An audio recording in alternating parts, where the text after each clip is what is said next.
Once upon a time, in the neighborhood of King's Norton in Birmingham, England, there was a young reverend named Wilbert Audrey. He had a wife, Margaret, a brother named George, and 3 children whom he loved so much that he made sure that they were as happy as he could make them to be. The first was his youngest daughter, Hilary, given the name because it shared that of Wilbert's university term, though some say it was because she had a beautiful, angelic name. The second was his older daughter, Veronica, given the name because her father wanted to keep the name of Vere, his own father, alive in spirit, though some say it was because she had a pretty long name and would grow up to become either a spoiled young woman or a sweet one. And finally, there was Christopher himself, who was so adorable, so innocent, so pure, even in birth, that his mother and father immediately thought of a Christian name. But those who knew him also knew that he loved trains.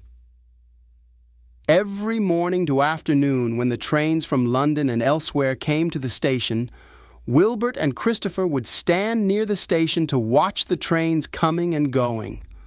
They would wave to the driver and the guard. Station Master Edkins would serve them lunch, even sharing some of his own. And sometimes they would greet foreign passengers from America and the rest of Europe to their little town. Altogether, the Audreys were a very happy family with no problems worth mentioning. And had they stayed that way, there would be no story to tell. But on September 1st, 1939, things took a turn for the worst. It had been almost 21 years since the Great War had ended. So many people had died in order to end all wars forever, but not without consequence. Germany was so bitter over losing the war that they did what any German would do: find a scapegoat.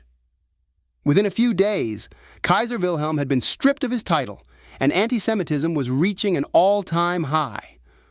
One Austrian, a former painter turned social leader, Adolf Hitler, promised to avenge Germany's defeat by starting his own government known to the English tongue as the Nazi Party. The Germans, or at least those who had great respect for Hitler, began to cheer up when they saw Jews, Africans, people with disabilities, homosexuals, Catholics, Romanies, leftists, members of Jehovah's Witness, and too many others to count, relocated from the cities and into concentration camps where they would be put under hard labor or killed in the deadly gas chambers. Some were executed by firing squads. The rest of Europe was so sick of Hitler's ideals that they all wanted to stand up to him and fight his forces head-on. By August of 1939, Germany had conquered half of Europe, but it was the invasion of Poland that broke the last straw for everyone. The British government issued an ultimatum to Germany for the withdrawal of the troops from Poland, but Hitler was quick to reject it. 2 days later, Neville Chamberlain, the Prime Minister, gave a solemn speech to the people of his country. It began like this. This morning, the British ambassador in Berlin handed the German government a final note stating that unless we heard from them by 11:00 that they were prepared at once to withdraw their troops from Poland, a state of war would exist between us. I have to tell you now that no such undertaking has been received, and that consequently this country is at war with Germany. England did its part by sending 400,000 men, which together formed the British Expeditionary Force over to France. But they were no match for the Germans, and quickly retreated back home via Dunkirk, Calais, Cherbourg, and other French ports. Wilbert, despite his pacifism, did his own part by renting a boat that he and George used to ferry 15 soldiers back to their native land. But not before Wilbert risked his life by searching the streets of Dunkirk for more soldiers. At some point he found a toy train set that he thought would make a great birthday present for Christopher. So he quickly said a little prayer for forgiveness, broke the door down, and looted the set. He managed to make his way back to the boat without running into a single German soldier. When July 2nd arrived, Christopher loved the gift so much that he considered it the best birthday ever. A month later, on August 9th, 1940, England was near the brink of German invasion, and the Audreys knew this.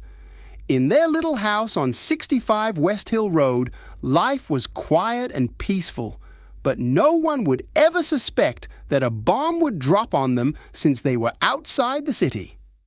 They would be perfectly safe for a while. "Try to look up at things, Daddy," said Christopher at dinner. "At least you won't have to fight back." "But what if they invade us?" Veronica was full of fear.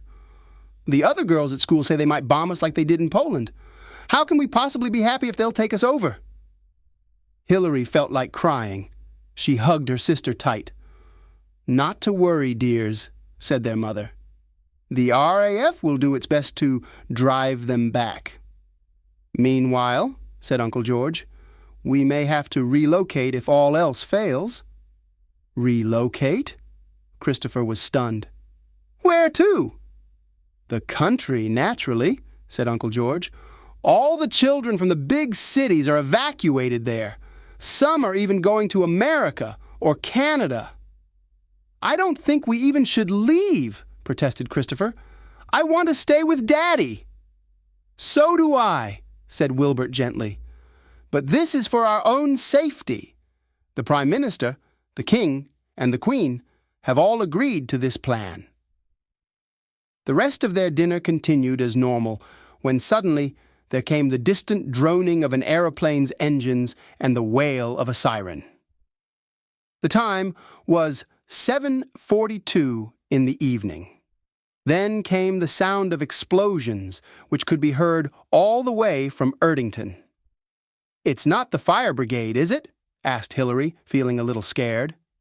"I don't think so," said Christopher. "Everybody to the shelter."